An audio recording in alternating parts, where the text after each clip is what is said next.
I want to say a word about the Berries. They have been faithful. They are people who have truly been very mindful of the fact that police officers should be respected. They respect those who are charged with the responsibility of maintaining order.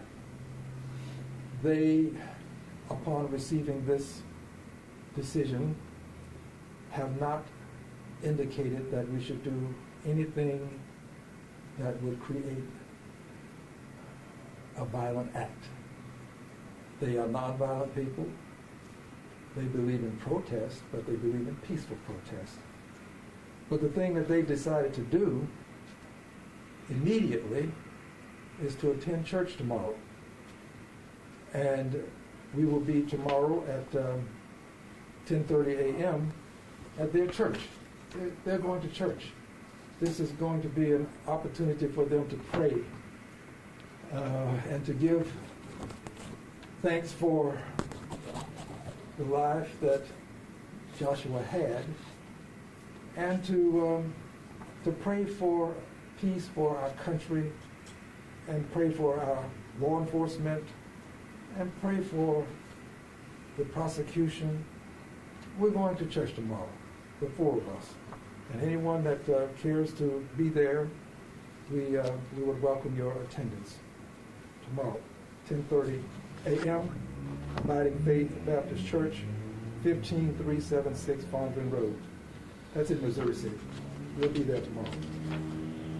And I find it very interesting that they would make this a part of their agenda, their immediate agenda. I would also tell you that last night when I talked to them, Mr. Berry, who is an ordained minister, he gave us a prayer. They have been very prayerful about all of this. They've not been persons who have made comments that were inflammatory.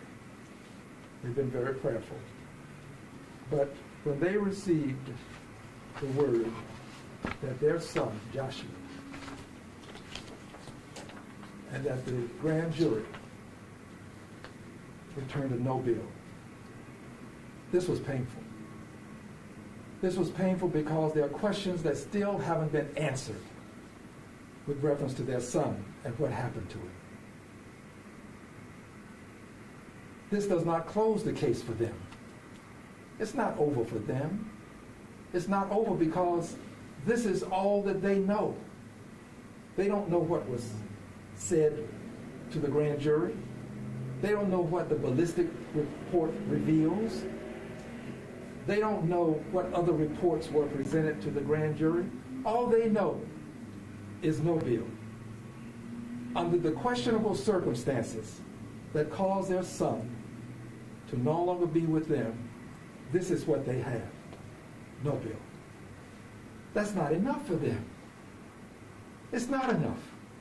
They want to know more about what happened. They don't understand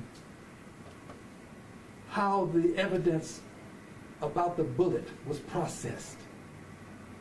They don't understand how the fact that the officer left, as they perceive the facts, just left after he shot Joshua. They don't understand it. And to be quite honest, I don't understand it, because it's not as though Joshua ran some long distance. For those who've been out there, you know that the place that he went to was just yards away, feet away from where he was shot. So it's not as though this officer had a need to just leave him there. So they don't understand. I'm looking at the news report from the Houston Chronicle. And I want to just call to your attention a certain segment of this, because we need to know more about what happened. We need to know more about what happened because, according to the Chronicle, Tran, this is the officer, is back on duty. The grand jury declined to indict him in 2016 after fatally shooting a 24-year-old man outside the Houston nightclub. where he and 3 other deputies were working an off-duty job. He was disciplined the following year after a television news helicopter crew witnessed him striking a handcuffed suspect in the throat after an 85-mile chase that ended in Jefferson County. Was this presented to the grand jury? Did the grand jury know his history? Did the grand jury understand that this is not the first time? And does anyone really believe that if this camera crew had not picked this up, that he would have said, yes, I did it, and confessed? Does anybody believe that? Thank God for the camera crew. But for the camera crew, this would not be printed in this publication. It wouldn't. They don't understand. And they need to get some understanding. So the next step, after we go to church tomorrow, we are going to visit with the DA or representatives from the DA's office. We have an appointed time to meet, and I'm going to yield to Mr. Hudson to tell you about that appointment that we have with the DA's office. Then I'll give you some additional commentary. And I think it's important to note that they have been prayerful. They will be prayerful tomorrow. We'll meet with the district attorney's representatives, or the district attorney would welcome the district attorney's attendance, but if not, whomever they choose to have there to give them some more information about their son. Whomever they choose, we'd like to have that person and meet with them so that we can get some clarity about what happened. Mr. Hudson, if you would, explain the circumstances around the meeting. Thank you guys so much. My name is James Hudson. I am the spokesperson for Richard and Wilhelmina Berry as regards to the death of their son, Joshua. Yes, Michael Harrison reached out to the family after the decision had been made and stated that he would like to meet with the family, and so we have set up a meeting next Thursday. It will be here at the Congressman's office. He's agreed to that for 4 p.m. on next Thursday. We will be meeting here with him. He wanted to talk with the family, so we just had a few questions for him and maybe to get some closure, some better understanding of what was happening. So that will be happening next Thursday. And it has truly been my pleasure to be the spokesperson for the Berries, and I'll be holding all of my most of my comments as far as the indictment decision, the no bill decision. We really felt that we have a mountain of evidence in this case, a mountain of facts that was in this case, and still we had no justice. And I just want to thank the people that have supported this family, Joshua's community, those people that have been 100% on board with what took place on April the 22nd, the morning that Joshua was shot and killed, all the evidence that they helped provide. I don't know what happened, but I know that justice was not served. And so we're looking forward to having a meeting with the assistant DA, and maybe they can give us some clarity on what happened, since so much evidence that we knew for ourselves, that we saw for ourselves, that we presented ourselves, had been presented, but then they came back with a no bill. We thought at least that they would put this before a jury of Deputy 2 trans peers so that they could see the facts and the evidence in this case, and that we all could see the facts and the evidence in this case. As the Congressman said, we know nothing. We know absolutely nothing about what was actually presented to a grand jury. And so we're just left here with those 2 words, no bill. And that is not right. So we're looking forward to the meeting, and hopefully we get some clarification. We want to thank you guys again, and God bless you all. Thank you, Mr. Hudson. As I indicated, these 2 words are just not enough. No bill is not enough. And as a result of this, we will meet with the DA's office, whomever is chosen to meet with us, and thereafter we will announce what we will do next. We're taking this one step at a time, but it's important to note as Ms. Berry has said, this is not over. We plan to pursue this. Their son has lost his life, and this is the answer that they get? No bill? That's not enough. We demand more. We will ask for it. We expect to get additional information, which will help make better decisions about how to proceed with this case. So with this said, we'll welcome any questions that you have. I know you said last weekend, you mentioned something about a court of inquiry. Did you get a chance to file for that, or where does that stand? Would that have had to happen before the grand jury decision? It doesn't have to happen before a grand jury decision, no. But that's not something that we are prepared to talk about today. We believe that we owe it to the district attorney to talk to them before we make decisions about our next step. And there are multiple things that we can do, but I think we owe them a conversation. And if they present us with evidence that we haven't seen and can give us explanations that we haven't heard, it can have an impact on what we will do. It's just that this is it. No bill? What happened to the bullet? What happened to the ballistics report? There has to be a ballistics report. They'd like to see the ballistics report. They'd like to see any recordings. According to the newspaper, there may have been records and recordings. Well, we know of at least one recording that should have been presented. The one where an officer who was investigating came to conclusions without talking to the person who actually did the shooting. I mean, that's pretty clear. How do you come to that conclusion? How do you exonerate him within a couple of hours after he has taken their son's life? You have an officer who exonerates him, and he's never talked to the person who did the shooting at that point. He may have talked to him later, but he's on record as saying he hadn't talked to him. How do you do that? They have to know. I mean, this is just something that they can't live with as it is currently.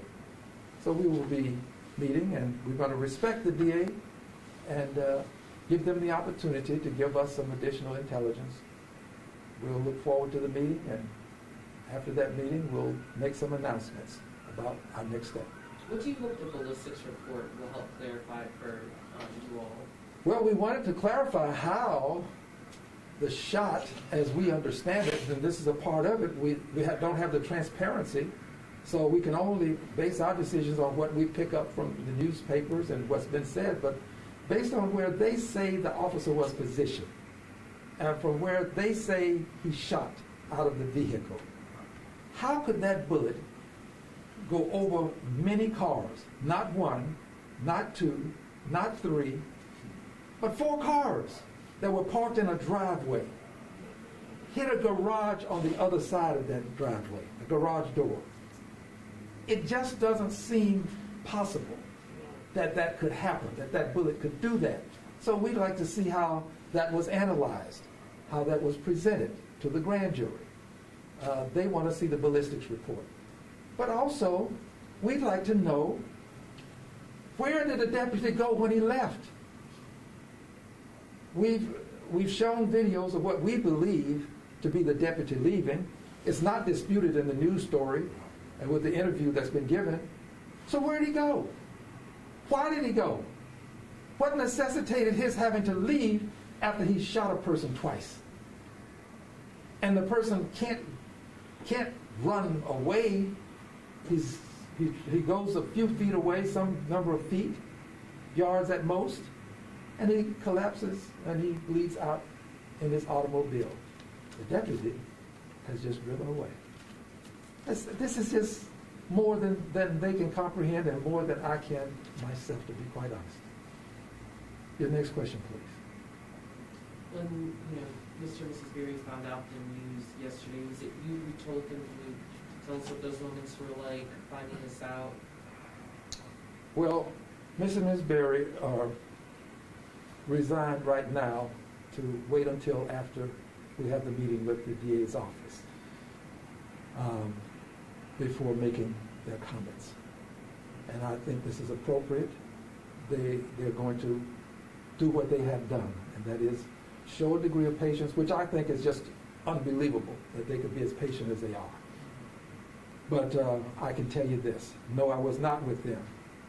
But having talked to them, I can tell you they were devastated. They're still hurting, and this has changed their lives forever. Yesterday was another day that will live in infamy in their lives because all they get is no deal. They don't get to see and hear some of what happened in that grand jury room. By the way, Mr. Hudson did go before the grand jury, but we can't talk to him about it. We haven't talked to him about it. We don't intend to talk to him about what happened before the grand jury. He can't talk to us about it. He can't talk to you about it. So there's no conversation about that. But we do know that the pain has been too much for them to bear, and yet still they rise, as Maya Angelou said. Still they rise. One more day. And they take life one day at a time now. Just one day at a time. That's all they do. They can't handle more than one day at a time because of the pain. This has been devastating for them. You hope to meet with the grand jury on Monday? That's not the next Thursday meeting you're talking about, is it? I know you said Yes, we will meet with them Thursday. The DA. The DA. The DA, okay, so that's happening Yeah, Thursday. yeah. Next Thursday, the DA will be here, and we'll meet with them here. Mr. Hudson spoke to them. He's obviously in contact since he went down to testify, and he spoke to them. And we're looking forward to that, and we're going to be respectful because we want to hear more about what happened to their son. Can you talk about the frustration here? To some degree, it appears there's only two people who know the full truth, Deputy Tran and Joshua Johnson. Talk about that frustration. I'm very pleased that you asked this because while what you said is true, the way the investigating officer, Officer Bell, presented it, he presented it as though he were there. And he knows what happened. And that's what hurts, because that narrative persists, and he never, ever indicated that he talked to the shooter. As far as we know, to this day, he's not acknowledged having talked to the shooter. So within hours, their son has lost his life, and we have a person who didn't see what happened saying, this is the way it happened. That's a very painful thing. And we know that it's almost to the point now, there's a term that we use in the law, in flagrante delicantes, I think it is. And it means caught red-handed, okay?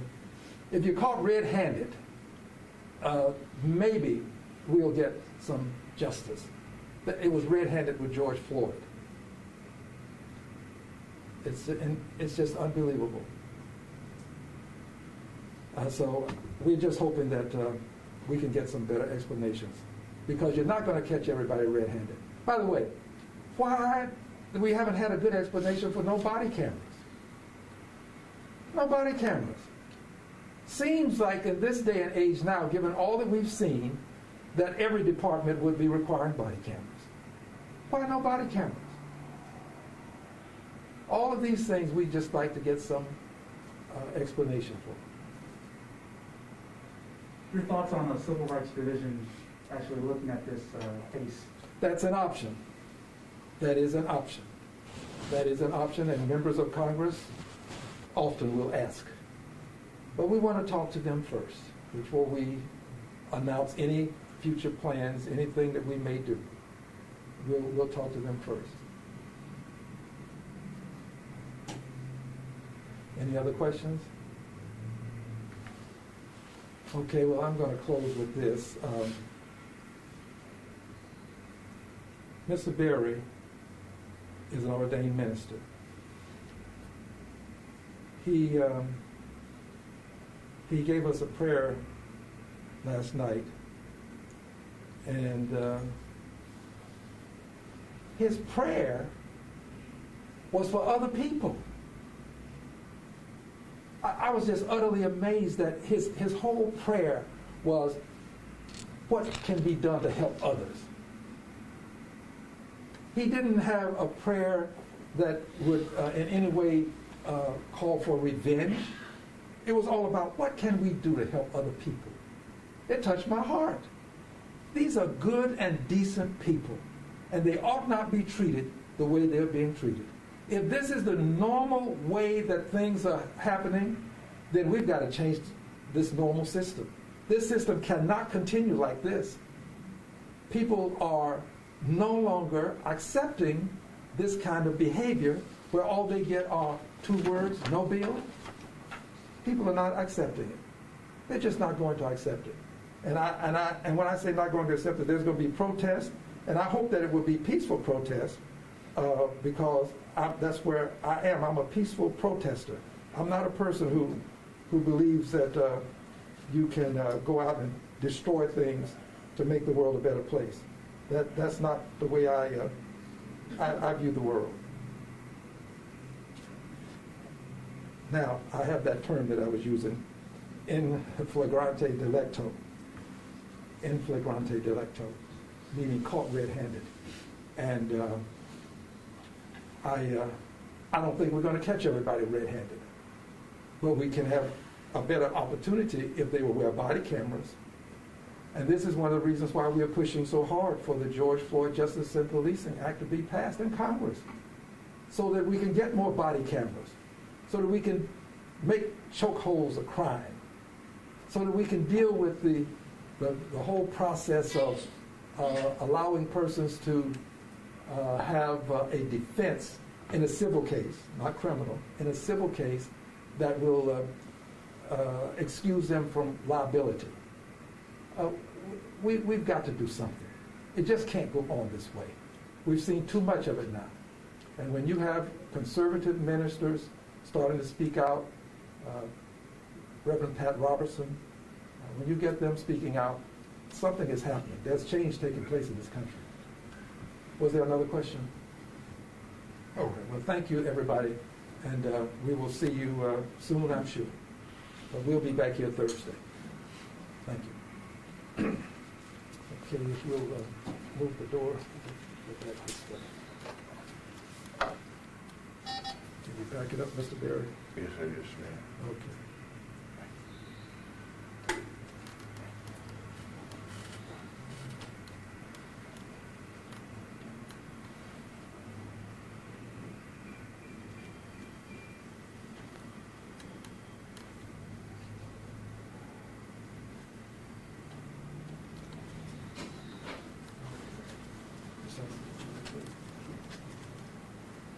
Go straight down.